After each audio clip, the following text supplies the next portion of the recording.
am I the only one who enjoys this JoJo's Bizarre Adventure opening as much as anybody else? Because this JoJo's Bizarre Adventure opening season 3 is just amazing. I mean, it was so amazing to the point where I just had to download this on my phone and just bump it everywhere I go. And which is just another thing I like about JoJo's Bizarre Adventure, because they always hit the nail on the head with every opening. But anywho, let me just get back to this. JoJo's Bizarre Adventure Stardust Crusaders episode 5.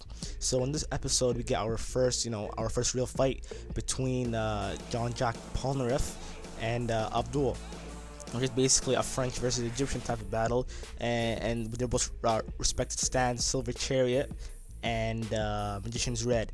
So pretty much these two guys, they duke it out between the whole fight, and throughout the fight they're just exposing each other's secrets and abilities, which I found very odd, because most shonens you don't really see that. Well most shonens characters do end up explaining their abilities, but that's after they actually do their damage.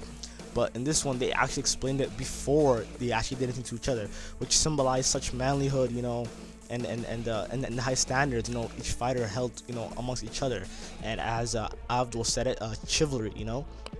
So both characters are holding high mutual respect for each other. They're just duking it out, and pretty much just a constant back and forth mind game with each other, which results in Polnareff being burned up after Abdul diverges his presence by using one of his moves, which came out from underground.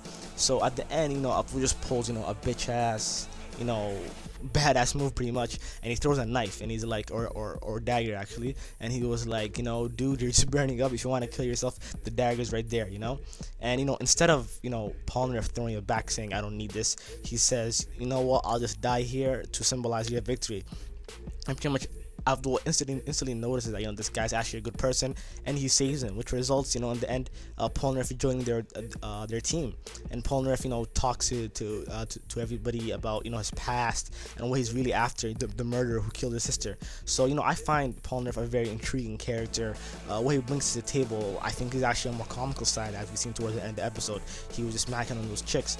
But overall, I mean, this was a fantastic episode. Polnareff seems like a pretty cool dude, and I really want to see what he has in store and what he'll offer to the other characters.